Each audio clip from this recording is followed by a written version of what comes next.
তাহলে বুঝলি তো কি কি করতে হবে। হ্যাঁ হ্যাঁ। না দাদু, এই কাজে আমি নেই। তোর আবার কি হলো? কি আবার হবে, ওই কাজে আগের বার আমার অবস্থা না খুব খারাপ হয়ে গেছিল। ও বুঝেছি বুঝেছি, তুই সবার নিচে দাঁড়াস তো তাই তোর খুব কষ্ট হয় তাই তো। তা গুলটে দাদা নিচে না দাঁড়ালে হবে কি করে? দেখ গুলটে, তুই না দাঁড়ালে কিন্তু কাজটাই হবে না। আর আমি যদি নিচে দাঁড়াই না, তাহলে কখন যে তোদের ঘর থেকে ফেলে দেবো সেটা আমি নিজেই জানি না। গুলটে দাদা আর না করো না। না না, এখন তুই যদি বেঁকে বসিস তাহলে কাল মহারাজকে যা নাকানি চোবানি খেতে হবে না, ভেবেই আমি শিউরে উঠছি। ঠিক আছে, আমি রাজি। এই তো সিংহের বাচ্চার মতো কথা। তাহলে একটু রাত হলেই তোরা কাজে নেমে পড়বি।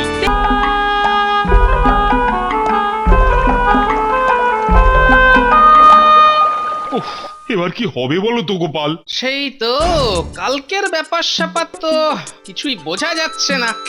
কিন্তু যেভাবে বললো উচিতটা, মনে তো হচ্ছে কালকেই আমাকে ফ্যাসাদে ফেলবে। সেটা অবশ্য মন্দ বলেননি, কেননা নবাবের উদ্দেশ্যই ছিল আজ আমাকে লেজে গোবরে করা। আর সেটা যখন পারলো না আজ, তখন কালকে আমাকেই জব্দ করবে। তবে যেটাই হোক না কেন, ওদের মাথায় কিন্তু বুদ্ধি আছে, এটা বলতেই হবে। কি বলেন মহারাজ? তুই থামো তো মন্ত্রী, আমি মরছি নিজের জ্বালায় আর উনি ওদের মাথার গুলোকে তুল করছে। মহারাজ, একটা উপায় আছে, ওদের ঘরে আড়ি পাততে হবে। হ্যাঁ, আড়ি পেতে আবার কি হবে গোপাল? বাহ, তাহলে ওদের মতলবটা জেনে নেওয়া যাবে। না না গোপাল, যতই হোক ওরা আমাদের অতিথি, আর অতিথিদের ঘরে কি আমাদের আড়ি পাতা শোভা পায়? হ্যাঁ গোপাল, মহারাজ কিন্তু একেবারে খাঁটি কথা বলেছেন। মহারাজ, যুদ্ধে জিততে গেলে মাঝে মধ্যে ওই ছল চাতুরির আশ্রয় তো নিতেই হয় মহারাজ। দরকার নেই ওরকম যুদ্ধে জিতে। সেই তো, সেরকম হলে কালকের খেলায় মহারাজ হেরে যাবেন, আর হেরে গিয়ে লজ্জায় মাথা কাটা যাবে। তবু অতিথিদের ঘরে আড়ি পাতবেন না, তাই তো? ঠিক তাই। আহা গোপাল, তুমি রাগ করছো কেন? আড়ি তো পাতা যেতেই পারে, কিন্তু মানে আমরা না পাতলেই তো হলো। ঠিক কথা। তাই তো, এই কথাটা তো আগে আমার মাথায় আসেনি। এবার এসেছে তো। এই চুপ করো। কি গোপাল, মানে এবার কিছু করা যাবে? যাবে মানে আলবাত যাবে। তাহলে উপায়টা কি ভাবলে? এমন ভেবেছি যে সাপও মরবে আবার লাঠিও ভাঙবে না। কিন্তু উপায়টা কি? মানে কাদের দিয়ে আড়ি পাতাবে সেটাই তো বললে না। সেটা আর বলবো কি, নিজের চোখেই দেখবেন। তাহলে বুঝলি তো কি কি করতে হবে। হ্যাঁ হ্যাঁ। না দাদু, এই কাজে আমি নেই। তোর আবার কি হলো? কি আবার হবে, ওই কাজে আগের বার আমার অবস্থা না খুব খারাপ হয়ে গেছিল। ও বুঝেছি বুঝেছি, তুই সবার নিচে দাঁড়াস তো তাই তোর খুব কষ্ট হয় তাই তো। তা গুলটে দাদা নিচে না দাঁড়ালে হবে কি করে? দেখ গুলটে, তুই না দাঁড়ালে কিন্তু কাজটাই হবে না। আর আমি যদি নিচে দাঁড়াই না, তাহলে কখন যে তোদের ঘর থেকে ফেলে দেবো সেটা আমি নিজেই জানি না। গুলটে দাদা আর না করো না। না না, এখন তুই যদি বেঁকে বসিস তাহলে কাল মহারাজকে যা নাকানি চোবানি খেতে হবে না, ভেবেই আমি শিউরে উঠছি। ঠিক আছে, আমি রাজি। এই তো সিংহের বাচ্চার মতো কথা। তাহলে একটু রাত হলেই তোরা কাজে নেমে পড়বি। ঠিক আছে দাদু, ঠিক আছে। কিন্তু শোন, নবাব আর উজির যেন কোনোভাবেই টের না পায়। সেসব নিয়ে তোমাকে ভাবতে হবে না দাদু। এই যে উজির, তখন তো খুব বলে এলে যে কালকেই শেষ খেলাটা হবে। তাই তো। তো সেটা কি হবে আগে বলনি তো আমাকে। জাহাপানা, এটা হলো অনেকটা ওস্তাদের খেল শেষ রাতের মতো ব্যাপার। ব্যাপারটা ঠিক মাথায় ঢুকলো না তো উজির। সারাক্ষণ মাথায় ওই পাগড়ি দিয়ে ঢেকে রাখলে কি আর মাথায় ঢোকে? কি বললে উজির? না না না না না, বলছিলাম কি না যে আজ যদি গোপাল জব্দ হয়েই যেত, তাহলে আর কালকের খেলার বিড়ালটা ঝুলি থেকে পার করতাম না। সে তো বুঝেছি, কিন্তু বিড়ালটা কি সেটা বলবে তো? বলবো বলবো, হ্যাঁ সব বলবো। আগে তো রাতের খাবারটা খেয়ে নি। বেশ, তবে তাই চলো।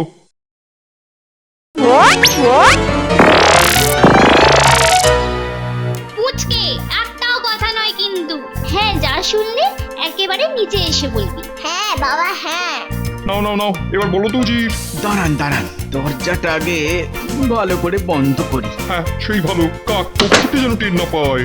জানলা আর বন্ধ করে কি হবে? সেই তো, তোমার কথা তো কেউ আর ভূতের মতন জানলার কাছে দাঁড়িয়ে শুনতে যাচ্ছে না। আমরা তাহলে ভূত? শুনুন শুনুন তাহলে জাহাপানা, কালকে একটাই খেলার প্রতিযোগিতা হবে, আর সেটা নাম হলো যেমন খুশি সাজো। তো তাতে কি হবে? তাতেই তো সব হবে জাহাপানা। মানে? মানে হলো কালকের প্রতিযোগিতায় আপনি যেমন নাম দেবেন তেমনি নাম দিতে হবে মহারাজকেও। আচ্ছা, ওরে বাবা, কৃষ্ণচন্দ্রের তো গোপাল আছে, ওর বুদ্ধিতে ও এমন একটা কিছু সাজবে যে সবাই হাঁ হয়ে যাবে। সে হা হোক, কিন্তু এই প্রতিযোগিতায় বিচার করতে কাল মুর্শিদাবাদ থেকে আসছেন আপনার বাবা। কি বলছো কি গৌজি, বাবা কাল আসবেন এখানে? আহা, সেটা আমরা বলবো, কিন্তু আসলে আপনার বাবার সাজে এখানে কে আসবে বলুন তো? কে? ভগবান ভগবান। হ্যাঁ? হ্যাঁ, আর আর সে ব্যাটা এসে সবাইকে পরীক্ষা করে হাসাবে, মানে হাসতে বাধ্য করবে, আর তারপর আপনাকে বিজয়ী বলে ঘোষণা করবে। বাবা বৌজি, তোমার বুদ্ধির তো তুলনা নেই। আর এখানে গোপালের কোনো সাধ্য নেই মহারাজকে বাঁচানো। এবার সব বোঝা গেল। এবার কৃষ্ণচন্দ্র কাল সবার সামনে হেরো হবে আমার কাছে। উজির, আমার তোমাকে কোলে নিয়ে নাচতে ইচ্ছে করছে। নাচবেন নাচবেন, আগে কাল আসুক, মহারাজের নাকটা কাটা যাক সবার সামনে, তারপর। বোঝো গোপাল, তলে তলে এত কিছু পাখি রেখেছে ওই বেটা উজির। থাকুন, আরো বসে থাকুন অতিথি অতিথি করে। অতিথি যে আপনার সবকিছু গুবলেট করে দিয়ে চলে যাবে সেটা টের পেয়েও কিছু করবেন না। না না গোপাল, আমাকে আমাকে কালকে আমার নাকানি চোবানো খাওয়ানো থেকে বাঁচাও, যে করেই হোক। হ্যাঁ, এবার পথে আসুন। কিছু বললে গোপাল? না, বলছিলাম যে দেখছি কি করা যায়। না না, দেখা দেখি নয়, কিছু একটা করো কিন্তু। মহারাজ, এই কাজে আপনার রাজবৈদ্যকেও আমার দরকার হবে।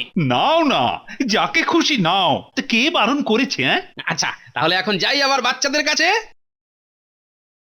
হে ভগবান, কালকের লজ্জা থেকে আমাকে বাঁচিও ঠাকুর।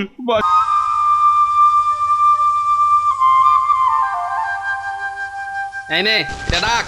এটা শুধু মুখে ছিটিয়ে দেব, তাই তো?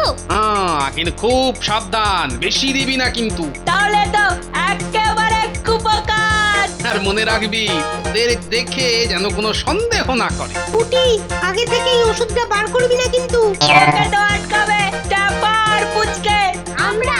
হ্যাঁ, তোরা গিয়ে আটকাবি আর আমরা গিয়ে হেলাক ঢেলাক করবো, আর এই ফাঁকে আমি গিয়ে ওষুধটা দিয়ে দেব মুখে। বাহ, মতলব তো একেবারে সারা। তাহলে দেখতে হবে না আমাদের দাদুটাকে। ঠিক আছে, আমাকে এখন আবার রাজবৈদ্যর কাছে যেতে হবে। আসি রে।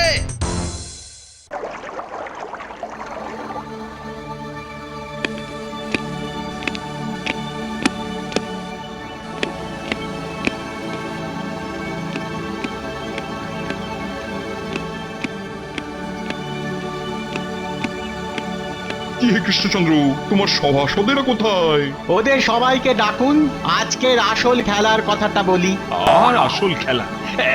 এই তো ডাকছি, ওই তো গোপাল এসে গেছে। মহারাজ, সকাল সকালই চলে এলাম। আজ আবার আসল মানে শেষ খেলাটা হবে বলে কথা। এই যে গোপাল, তোমাদের বাকিরা কোথায়? এই তো সবাই আসছে। না না না উজির, তোমার ঘোষণাটা করো। হ্যাঁ হ্যাঁ করি। আপনারা সবাই শুনুন, আজ যে খেলাটা হবে তার নাম হচ্ছে যেমন খুশি সাজো। হ্যাঁ, আর এতে অংশগ্রহণ করবেন আপনারা সবাই, মানে আপনাদের সঙ্গে থাকবেন আমাদের নবাব বাদশাহ, আর তার সঙ্গে আপনাদের মহারাজও। মহারাজকেও জড়িয়ে দিল এর মধ্যে। আবার আমিও। শুধু গোপাল বাদ, কেননা সে তো কালকের খেলায় জিতেছে। ও মা, আমি যে কি সাজি! ইস, এ দেখো কি মুশকিলে না পড়লাম। এই উফ, কি যে করি, দুষ্টু কোথাকার। দাঁড়ান দাঁড়ান, এখনো পুরো কথাটা বলিনি আমি। এই প্রতিযোগিতার বিচার করতে আসছেন স্বয়ং নবাবের বাবা। নবাবের বাবা অত দূর থেকে আসবেন? আসবেন না, এসে পড়েছেন হয়তো। আর আর মনে হয় এতক্ষণে কৃষ্ণনগরের সীমানায় ঢুকেও পড়েছেন। উনি এসে সবাইকে পরীক্ষা করবেন, হাসাবেন, কাঁদাবেন, আর তারপর তার বিচার তিনি জানাবেন। কি আপনারা সবাই বুঝতে পারলেন তো? হ্যাঁ, বুঝেছি। বুঝিস, এমন খেলাই খেলালে যেখানে আমার সঙ্গে আবার কৃষ্ণচন্দ্রকেও নামতে হবে মাঠে। তবেই তো জমবে খেলার মজা। আর জমবে। কি হলো গো কৃষ্ণচন্দ্র, মুখটা এমন বেজার করে আছো কেন? হেরে যাবার ভয়ে। যতই হোক নিজের সভাসদের কাছে, নিজের প্রজাদের সামনে আপনার কাছে হারতে কি আর মহারাজের ভালো লাগবে? যা বলেছো। না যাই, আমার তো আবার তৈরি হতে হবে এখন যেমন খুশি সাজার জন্যে।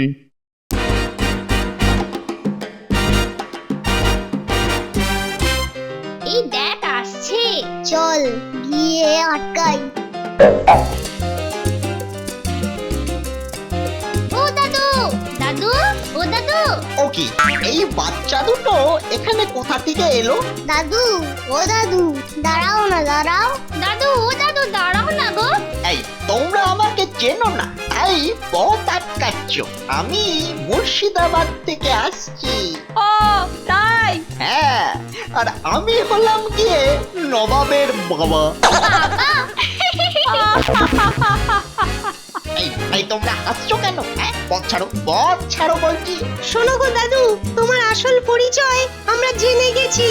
কি জেনে গেছো তোমরা? এই যে তুমি কিন্তু জাহাপানার বাবা না। এই যে পিচ্ছুগুলো বুঝলো কি করে? তাই তো আমাদের পাঠালো তোমার কাছে। তোমাকে সাবধান করে দিতে। কে পাঠালো? আহা, মাথা না নিচু করলে বলবো কি করে? নাও এবারে বলো। দিন আরে পুটি। এই তো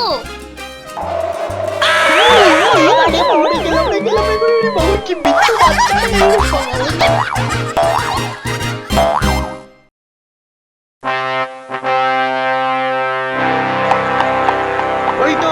ওই তো আপনার বাবা আসছেন জাহাপানা। তাই তো, বাবা এসে গেছে। এই গোপাল, কি হচ্ছে এটা? আরে আরে নবাবের বাবা তো দেখছি এসে গেল গো। আহা, আপনি এত চিন্তা করছেন কেন? চিন্তা করো না। আমার যে কি অবস্থা হচ্ছে সেটা তো শুধু আমিই জানি। মহারাজ, আপনি তাহলে কি সাজবেন? আর সাজ, নবাবের বাবাকে দেখে না আমার ঘুম উড়ে গেছে। না, আমি যাই, বাড়ি গিয়ে তো আবার সাজগোজ নিয়ে বসতে হবে। তা যা বলেছো, আমিও যাই, আমাকেও তো সাজতে হবে। আমিও আসি মহারাজ, যতই হোক কিছু তো একটা সাজতে হবে বিকেল বেলা।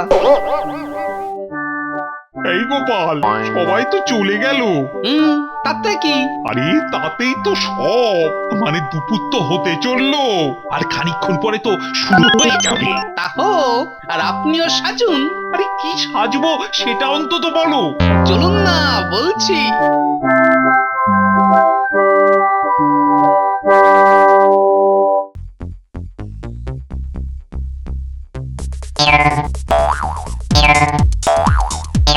এই তো এবার তাহলে খেলা শুরু।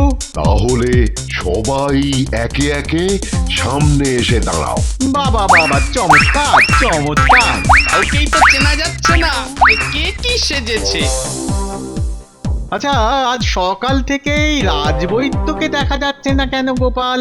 ওনার আজ সকাল থেকেই শরীরটা বেজায় খারাপ, শুধু গাড়ু নিয়ে দৌড়চ্ছেন। ও, তাহলে এবার আসল পরীক্ষা শুরু হোক নাকি? হ্যাঁ, শুভ কাজে দেরি করে লাভ কি? এবারই তো বুঝবে মহারাজ, কত ধানে কত চাল। প্রথমে এই পটলটাকে দিয়েই শুরু করি। এই যে বাবা পটল। ওমা, আমি আবার পটল হলাম কি করে গো? বাদ কথা বলে ফেলেছে, বাদ। সেই তো, পটল কি কথা বলতে পারে? আচ্ছা দেখি তো এটাকে।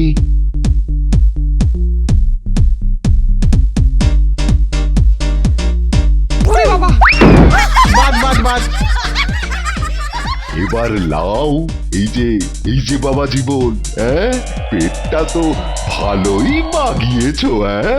দেখি দেখি একটু ওই সুসুরি দিয়ে ও এই যে নবাব। যা যা যা যা সব গেল। ওহ, ভগবানকে দিয়ে যদি কোনো একটা কাজ হয়। নাও নাও নাও, পরের জনে যাও।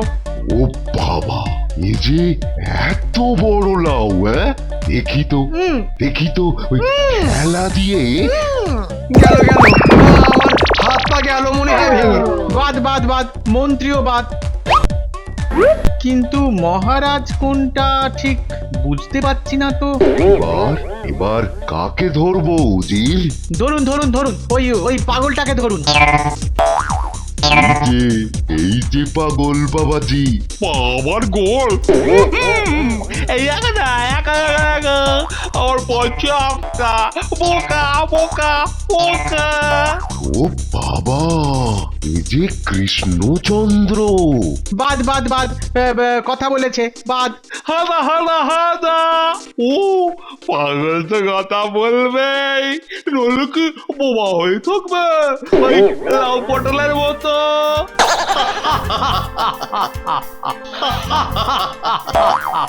তাহলে সবার সাজি দেখা হয়ে গেল, আর সবার মধ্যে সেরা হয়েছেন মহারাজ কৃষ্ণচন্দ্র।